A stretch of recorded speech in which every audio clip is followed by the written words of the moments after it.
Great. Afternoon, everyone. This is the first webinar in a series around making the case for theater education. My name is Jeff Poulin, and I'm excited to join you today as we embark on the first webinar titled The Basics. We'll go on to the next slide.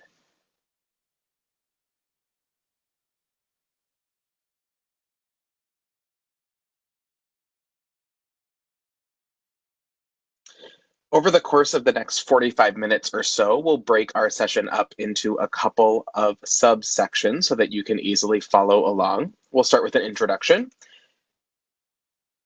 This, as I mentioned, is the first in a series of 4 webinars hosted by AATE called Making the Case for Theater Education. Today, we'll be covering the basics with a general overview focusing on the research, the policy, and some of the practices from theory around case making. Next month in February, we'll dive into understanding making the case in your community by looking at theater education adjacent sectors and how we can partner to drive social causes.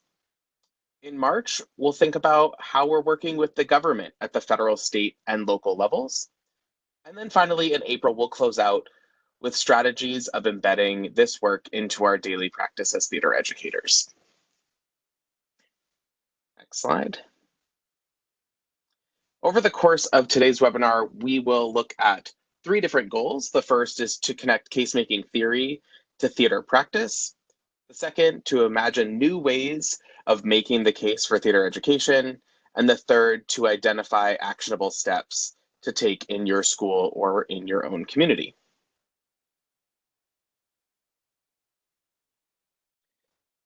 Like I said, my name is Jeff Poulin. You can read a little bit more about me on the website, but I will be presenting today in collaboration with AATE, building off of a number of various experiences, starting back from my own time in theater education as a young person, to being a theater educator myself, to my current work as the managing director of Creative Generation, an emerging nonprofit organization that works to cultivate the creative capacities of young people around the world.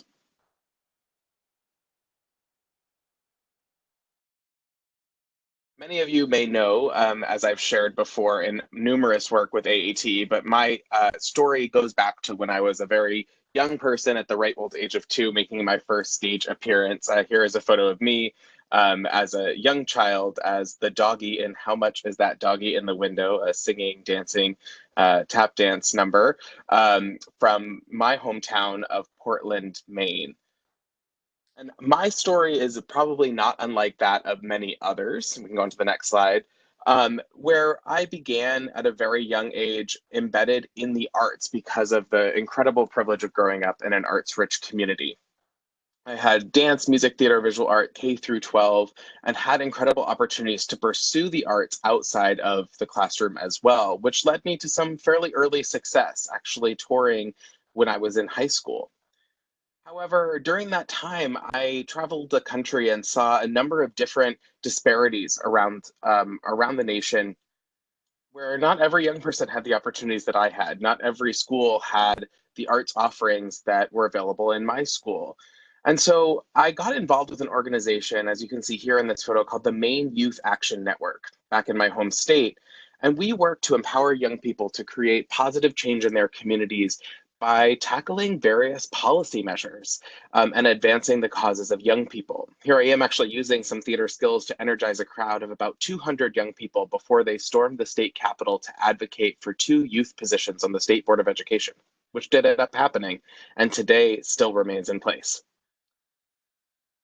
Afterwards, I got involved with a number of different organizations in the nonprofit world and actually founded my own nonprofit, working with young performers and creatives to use their passions and talents to raise money for various causes close to their hearts. At this time, I realized that the arts management life was for me, and I left the stage and began pursuing this work to fight against injustice and use the arts to change our communities for the better. And for the last several years, I partnered with folks around the nation to change our policies here in Washington, D.C., in state capital, and in communities across the country to be more friendly towards the arts and arts education. We're able to advance federal policy, state policies, and local initiatives to center arts education as an essential component in the lives of every young person. And today, I serve as the managing director for Creative Generation, which launched just last April, where we work to inspire, connect, and amplify the work of individuals and organizations who are committed to cultivating the creative capacities of the next generation. You can find out more at www.creative-generation.org.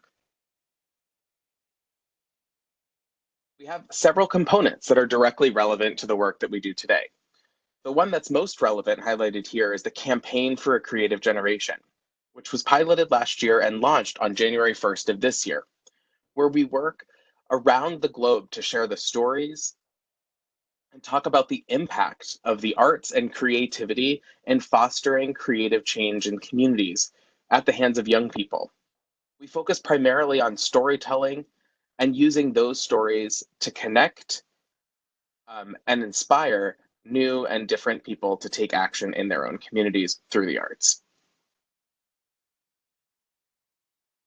So we're going to move on to a discussion around making the case for theater education. But we need to start with that term and break it down a little bit around this concept of making the case.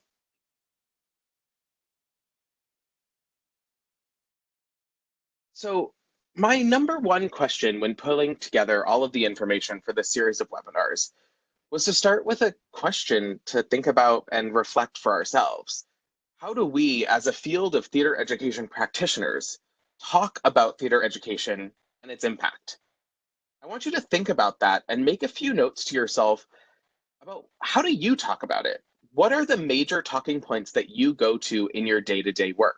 And just make those notes to yourself. For me, last year was a year of introspection where I watched as theater education students from a high school, very standard high school in South Florida, took to our nation's capital and sparked a revolution around gun violence in this nation. They used their passions and talents in theater and music to energize one of the largest marches on our nation's capital that we've seen in the past several decades. Here in this photo, you'll see those theater students from Marjorie Stoneman Douglas High School on stage in front of the Capitol building as they led a march for our lives. It led me to think very differently about how we talk about arts education and brought me back to some of the key proponents and major documents which have led to the development of arts education in our schools and in our communities here in the United States. When I think about this, I reflect on some of the major milestones that have led our field to where we are today. This began with international doctrines like the UN Universal Declaration of Human Rights, and later adopted in 1989 the Conventions on the Rights of the Child.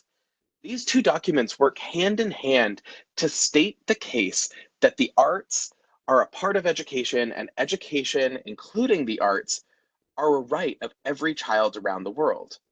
In fact, the UN Declaration on the Rights of the Child, coming out of the convention in 1989, specifically states that every nation has a responsibility to cultivate creativity and inspire young people to creatively approach the world.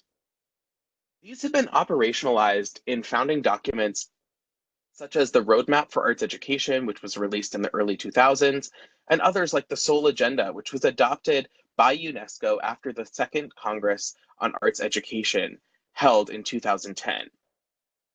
These documents largely allow us to frame the policies which impact arts education broadly and theater education specifically in our own countries.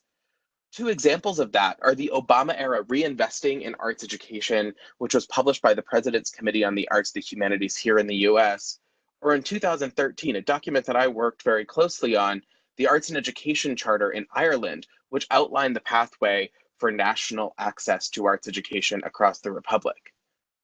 These two policy documents, though very different, give us a framework for how we can approach our own case making for theater education today. Though a little dated, happening a few years ago, both documents allow us to think differently about the case being made for the arts and education and to update our talking points from those that might have been used back in the 1980s through those used in the early 2000s to those used today. In my own research through Creative Generation, we took an introspective look at how we, in our field, consisting of artists and educators and community leaders, cultivate the creative capacities of the next generation, which was a really interesting topic. And we dove in by doing a literature review. And one of the first things out of that literature review was the three dominant narratives that are used in the United States to make the case for arts education.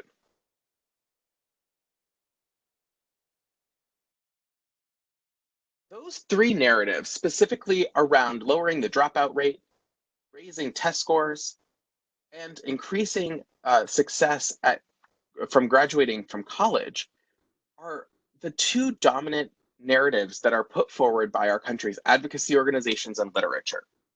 For example, many of them focus specifically on low socioeconomic status students, which of course are some of the most vulnerable students when it comes to achievement in school. However, these narratives are directly tied to what we perceive the gatekeepers to funding or policy initiatives to be concerned with, not actually describing the desired outcomes of our specific theater education programs. Yet we align our work to focus on that space. Following on this literature review, we actually held a focus group based specifically in the United States with 15 leaders from the major arts education advocacy organizations based out of our nation's capital.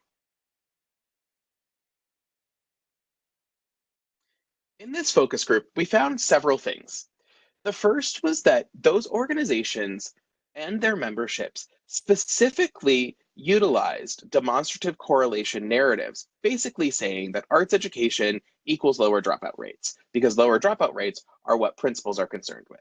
Or arts education raises test scores, because test scores are what parents and colleges are concerned with. However, it was also identified by this focus group that not everything that was described in those narratives is what's actually happening in the specific arts and cultural programs in communities. And that these leaders had a desire to rewrite the narratives of their own programs to more directly align with what they intend to do and what they offer to young people. So, in answering our question, how do we talk about the work that artists, educators, and community leaders do to cultivate the creative capacities of the next generation? We found two major things. The first is that words really matter and that how you talk about your work matters. Because going back to the literature, what we were able to identify is that from the schools of thought, from the world of educational psychology, is that we know that the way that we talk about our programs directly impacts the way that we implement our programs. So, for example, if we talk about our theater education programs as it relates to lowering dropout rates or raising test scores, we're far more likely to implement our programs with fidelity to those two goals. So if we have a rehearsal after school every week, and we intend to do it every week because we want to build greater teamwork and self confidence in our students. However, if there's a test prep session planned for after school, if we're in service to that test score goal, we're going to cancel our rehearsal, which ultimately may negatively impact that community cohesion and confidence building that we had originally intended to do. However, if we stay true to our intended goals, we implement with fidelity to those goals, and we don't compromise at the whim of those who potentially hold the power for policies or funding. So we rewrite this question that I asked you at the beginning. Instead of how do we, as a field of theater education practitioners, talk about theater education and its impact, I want you to think to yourself, what do you want for theater education in your school or community? And how will you talk about it? What I want you to do in the next few days, or at least before the next webinar next month, is to make a list. Write these things down and keep them visible in your daily space, at your desk, in your car, on your phone, whatever it may be. But keeping ourselves reminded of the things that we want are going to impact how we ourselves change our own practice. So when we think about this practice, I want you to think a little bit about the really dominant um, equation that we often put up when it comes to case making around compelling data and effective storytelling. It was on the previous slide. We know that when we combine compelling data with effective storytelling, we often see advocacy for change. So moving forward, we're going to dive into these two topics. We're going to start with looking at the stories, then talk about the data, and then have a small discussion about what we can do next. When it comes to storytelling, we know that stories are our absolute greatest asset. We work in the field of theater education, and that's what we do as theater makers. We are storytellers. And we need to recognize that this is our greatest asset and that we have a natural advantage. And honestly, let's face it, theater people are really interesting people. And so talking to decision makers, they obviously want to talk to us and learn about our experiences in the world. So let's harness that and let's use our strength to tell the really impactful stories that we need to make the case for theater education. It really starts with the theory of the communication process. I'm sure we're all very familiar with this from some of our coursework back in the day, where it starts with the sender who comes up with a message, which ultimately ends up at a receiver. There, the receiver gives feedback, but all of this happens amid immense noise. Especially today, in the age of social media and smartphones, we have more noise than we know what to do with. Even just watching the news, there's several other inputs of communication coming at us. What's spoken, what we see, what's scrolling across the bottom of the page, our phone dinging in the background. We know that this is the process and that we need to understand our role. So thinking about ourselves as the sender, we need to craft that message that will reach the receiver in the best way to hopefully receive the feedback that we want. So I want to cite a specific storytelling process, which is on the next slide. Here, we see that it almost looks like a circus tent, where we start with our objective, thinking about the goal that we want to be achieved or the question that we want answered. This interrogates our problem. What's in our way? What's the obstacle? Why hasn't that goal been achieved? Then we think about the what. This is the pinnacle of the storytelling. What is the important lesson or fact that we learn through the process? And then we think about the so what, moving down towards the end and this real big idea that we have. What about it really means that it's important? And then the now what? What does this mean and what can we do about it? When we think about this in terms of theater education, I want you to identify several things. Who are you as the speaker? What types of roles do you have specifically? Are you an educator? Are you a parent? Are you a researcher in and of yourself? Do you think that you have some connection to that message or to the audience member that you're trying to reach? Who are your potential audiences? Make a list of these folks that you want to reach with your message about theater education. Is this your department head, your principal, a community funder, a mayor or city council? And what big ideas do you want to communicate in that storytelling process? Is it that theater changes lives, that theater builds new capacities in young people like empathy?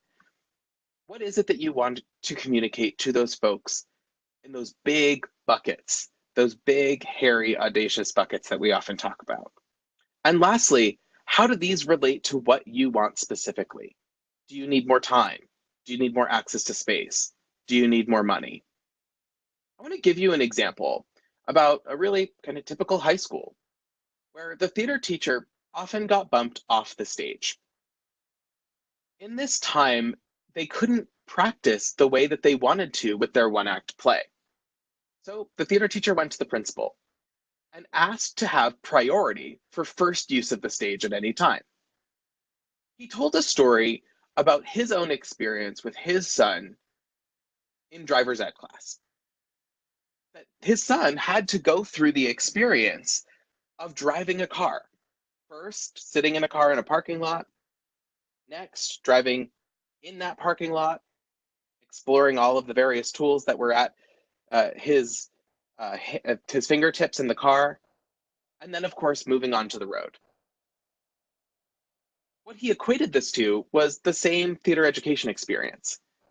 That these young people, these students in the school, needed the experience first to sit down and really immerse themselves in the theater, like a table read. Then they needed to get on the ground and try out all of the tools that they had learned in class in a real space, like a parking lot. And then lastly, they needed to bring it on that same type of pavement from the parking lot out into the streets. In this scenario, what he was describing was the theater, and that they needed to have theater class on the stage, not in any room that was given to them, but instead on the stage to ensure success for the best theatrical learning experience and the best theatrical presentation possible, much like learning to drive a car in driver's ed. What he did is he illustrated the story using this storytelling process. He had an objective, maybe something from your own list that you've crafted there. He wanted to use the stage, have first priority on the stage. He described the problem, what was getting in the way, talked about the what, equating it directly to theater education, and then moved to what the audience member, in this case, the principal, could do to help. These are all steps that you can work through to figure out what it is that you need in order to explore your big idea and achieve your major goals. So when we think about the storytelling aspect of our work, there are three next steps that I want you to think about. I know many of you may think that you've done this before, and you may laugh at me and asking you to do these simple tasks, but I want you to really do it. I want you to script out your story. Write yourself a dialogue that you can have with any person. What is that story of impact? Maybe it's something as silly as what I was just describing, or maybe it's something a little bit more pertinent about the transformation you saw in one of your students. Maybe it's about your own educational experience through theater, like I shared at the beginning. Then I want you to make a list compiling your asks. What are those things that you really want in the world? And bonus points if you prioritize them. And then lastly, I want you to practice your pitch. This is the number one thing that people fall down on, is they never actually say it out loud. So when they get into the space for making the case for their theater education program, they trip up, which is so silly because we're theater people. We know how to present information. We know how to tell a good story. But if you've never told that story before, if you've never presented that information before, we often stumble. So it does come to practice. So as ridiculous as it may seem, I want you to script yourself, think about your asks, and then practice it in the mirror before you come back to our next session next month. So let's talk a little bit about data. I know this is something that scares a lot of people because data can be a little bit overwhelming. There's so much of it. Yet sometimes when we really want the data, we can't find what we need. But let's unpack this a little bit. My question for you to ponder here is, what do we mean by data? It's really simple, actually.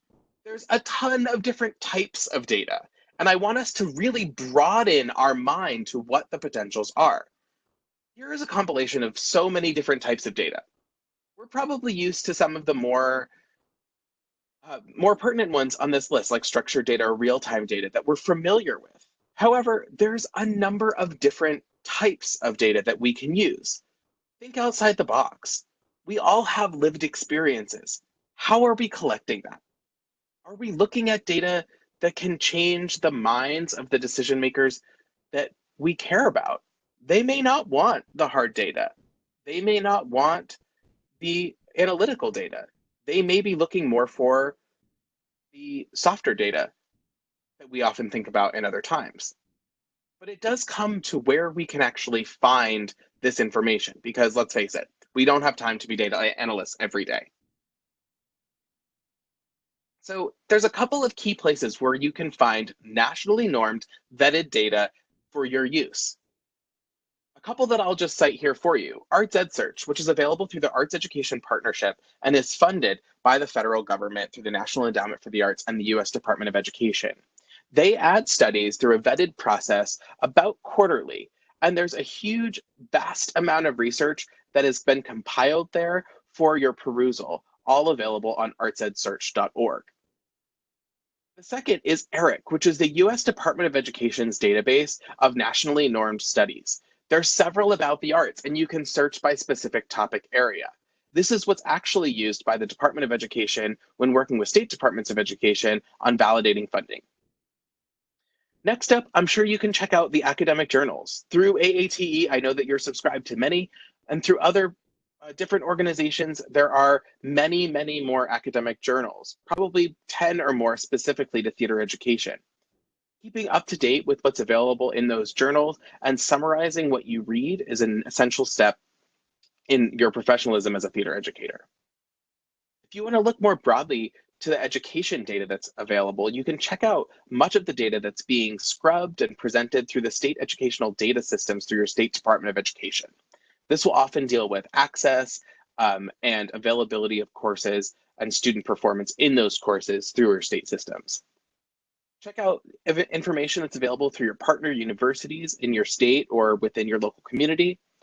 And lastly, I want you to think about your own collection of data, because this is the part where many folks often don't think that they have the ability to move the ball forward. Some real simple ways that you can collect your own data are by keeping a teaching journal. Here you can notate student growth over time and collect those little anecdotes from what you observe from one day to another.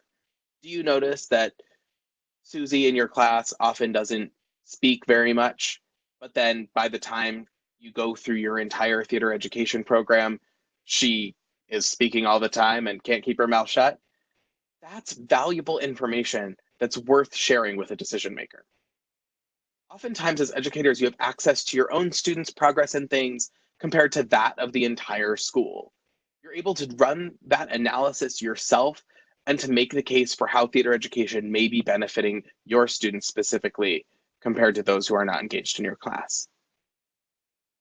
Also, when it comes to engaging with parents, which are some of the most compelling advocates for arts education, we know that we can engage parents in observations to think about how theater education, what's being taught in the school, is transferring into life outside of the school. And then lastly, we can use student artwork to display growth and to show analytical thinking on the parts of students by conducting an analysis from beginning to end of term.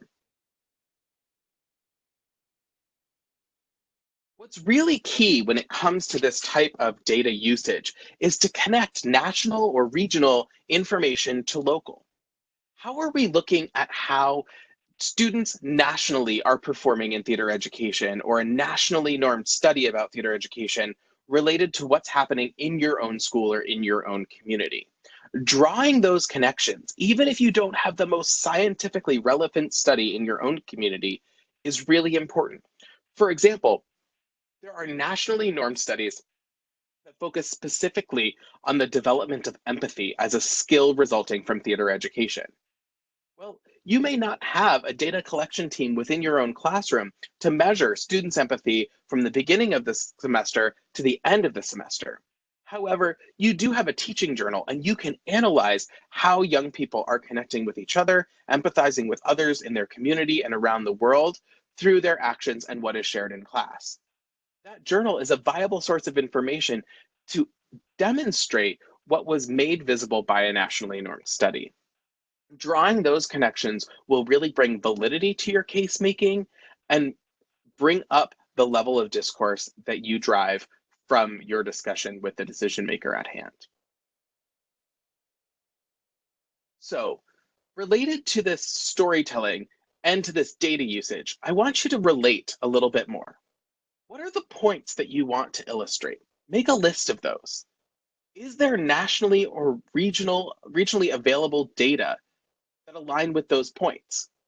What is the local data that's available? Have there been studies done in your own community that will get the attention of a decision maker? And lastly, can you connect to observable programmatic outcomes that you've stated in your specific program?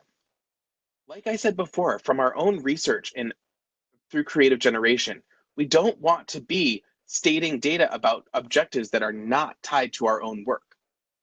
That helps us, that unfortunately makes it so that we lose credibility with our decision makers. So, what we want to do is help ourselves and draw those connections of relation in between the work that we intend on doing and the work for the cases that to be made. So this brings us to a couple of action steps. Again, things to do between now and our next session. The first is I want you to save the relevant studies and articles that you find. You never know when these will be helpful in reviewing your work from time to time. If you find a great study, save it on your computer desktop or stick it in a folder. If there's an awesome article in the New York Times or the Washington Post, tear it out or download it and save it in those same spaces. You're going to continue to compile a list of articles and studies that you can use for your case making over time. Next, I want you to memorize some of those important data points. Build them into your vernacular so that when someone says, oh, I really care about X, you can recite one of those data points that you've memorized related to X. And lastly, I want you to consider sharing them in your daily work. You're going to sound like a nerd, and that's okay. But bringing up research and data in those conversations of staff meetings, casual conversations, parent teacher meetings is really essential because what it does is it builds the literacy of all of those within your network to also be making the case for theater education. We know that when we bring data, it really changes people's minds. And when we bring stories, it really changes their hearts. And so sharing that out with folks is absolutely essential to make sure that we are impacting all of those within our sphere and hopefully turning them into advocates as well. So I'd like to open up the floor to all of you as we think about the theories that have been presented here and many of the examples or next steps that we've discussed so far. Do we have any specific questions or aha moments or stumbling blocks that we've seen so far? What action steps seem most attainable to you? Or what would you like to know more about in the future? You can type your answers or any further questions into the chat box, or feel free to unmute now and ask your questions specifically.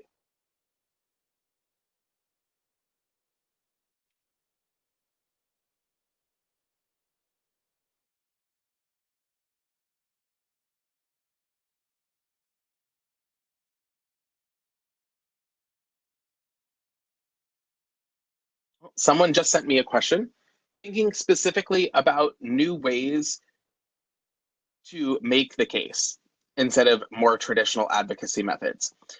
So in this series of webinars, we're actually going to be exploring that more deeply in the next session, excuse me. I'll be joined by a colleague of mine from Chicago at Free Street Theater. And her work really, her name Carla Rivera, and her work really works on connecting storytelling through Second Story, which is a theater making company in Chicago, to the work of Free Street Theater, and really tying the outcomes from theater education specifically to issues of social change in a city like Chicago. So we're going to talk about different ways rather than just testifying to a city council or speaking to a principal in a staff meeting, to think differently about how we can actually use the strengths of theater to help craft the messages and impact points that we want to see to drive change in our communities.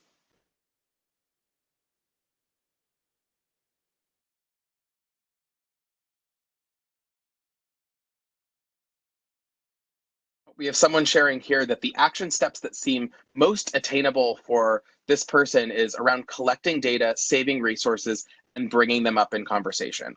And I'll just underscore that, the bringing them up in conversation, because one of the things that we've actually found is that some of our most successful case makers when it comes to arts education are those who are able to seamlessly integrate the stories of impact, the data that makes the case for their work, and also their ask. Really bringing it back to what it is that you want to achieve is essential. The number one stumbling block for folks when they're making the case for theater or arts education is not actually getting to the ask itself. If you sit down and you tell a whole wonderful story, you weave in all of the data, and then you never ask the principal or the funder or the decision maker about the thing that you want, you've wasted that whole opportunity. So really making sure that you rehearse that for yourself is absolutely essential.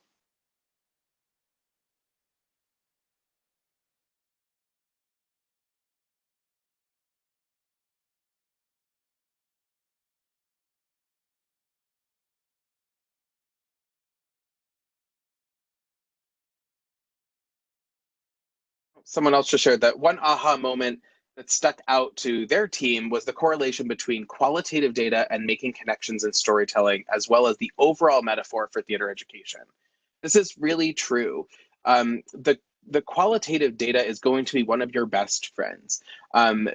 Many of the outcomes that we talk about in theater education are so related to the art, which is something that is absolutely immeasurable and means different things to different people. So we can't necessarily draw the connection to the quantitative data like we can in test scores. However, that's so much more easily demonstrable. So we tend to actually go in that direction. But again, what we found in our research is that it's not absolutely essential. And sometimes it can be even harmful to the fidelity of your work. So we really need to think about that as we move forward.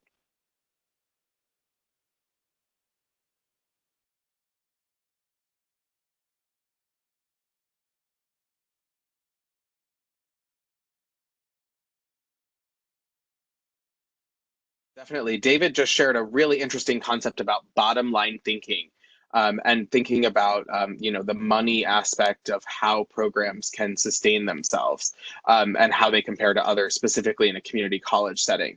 We're definitely going to be talking about that as it relates to government, specifically, and how governments actually fund with the best ROI.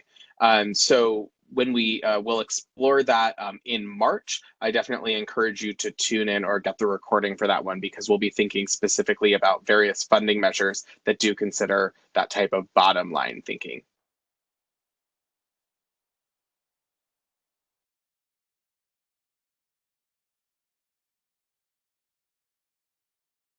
Well, I do appreciate those series of questions, and feel free to keep them coming, and we can respond more in the future.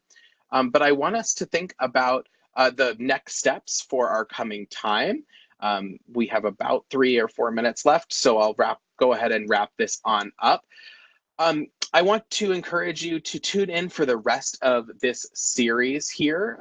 All of the information is available on the AATE website. This was the basics, kind of to build our literacy and get everyone on the same page. But I would encourage you to tune in to making the case for theater education in your community, specifically on February 11th. Save that date.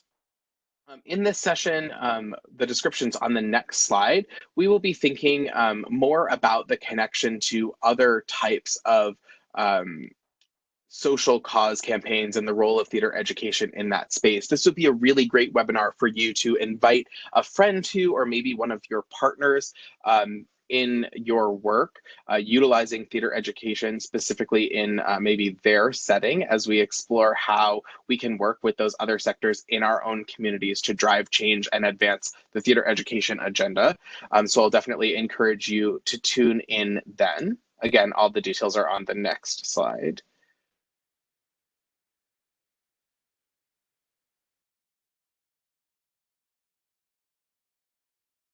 If we could advance the slide.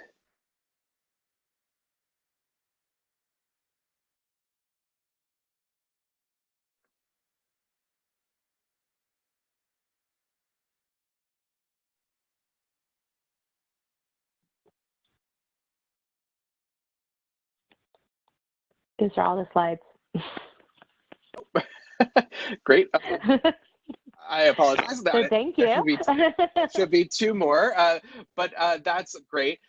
If there are any follow-up questions, I'll go ahead and just type in my email address that you can feel free to send any questions on to. If you didn't want to ask them on here, I'm happy to respond. But I can be reached at jeff@jeffmpoulin.com.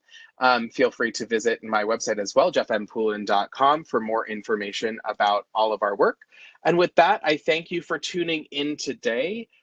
We finished 1 minute early, which is the former stage manager and me. I appreciate you spending the 45 minutes with us today, and we look forward to seeing you again in February. And I just saw that Courtney asked if she could get the slides. Indeed, we're going to send out all the slides to everyone, as well as this recording will be available on our website, so you can rewatch it. And if you haven't signed up for any of the next ones, please feel free to do so. The next one is up, and the other following two haven't been put up, but will be today. So please go ahead and register if you're interested.